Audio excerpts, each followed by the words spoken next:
Você sabia que milhares de e-mails são vazados todos os dias e sua senha pode estar agora mesmo em uma lista de criminosos na Dark Web?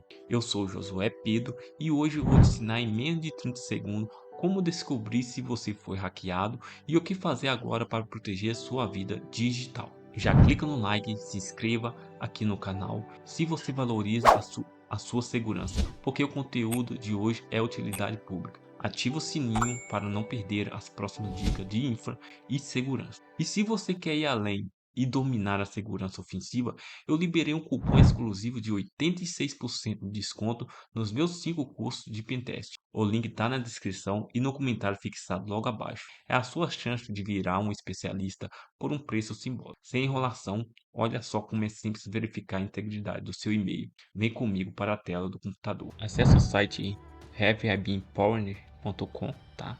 Digita aqui o seu e-mail. Olha aqui, no caso eu vou digitar o meu e-mail. Então eu digitei aqui meu e-mail, né? Orientação em tecnologia@hotmail.com, e agora eu vou clicar aqui em checar, né? Para ver se ele vai encontrar alguma coisa.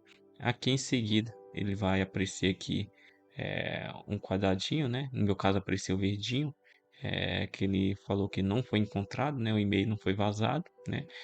O e-mail, this email address was not found. Então esse e-mail aqui ele não foi encontrado na base de dados de vazamento, né?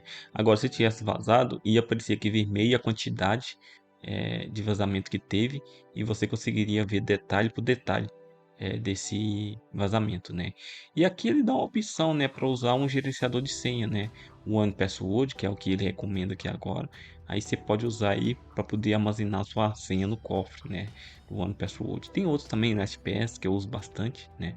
Viram como é rápido? Se o seu ficou verde, ótimo, mas não baixe a guarda. Se ficou vermelho, mude sua senha agora mesmo para uma senha forte e use um gerenciador como One Password ou Bitword, como eu sempre recomendo aqui no canal. Lembrando que o cupom de 86% de desconto para os meus treinamentos de segurança ofensiva e ethical hacker é por tempo limitado. Se você quer aprender a se defender como um profissional, o momento é agora. O link está logo abaixo na descrição e no comentário fixado. Ficou alguma dúvida? Ou o seu e-mail aparece em algum vazamento estranho? Comenta aqui embaixo que eu vou te ajudar. Um abraço e até o próximo vídeo. Valeu!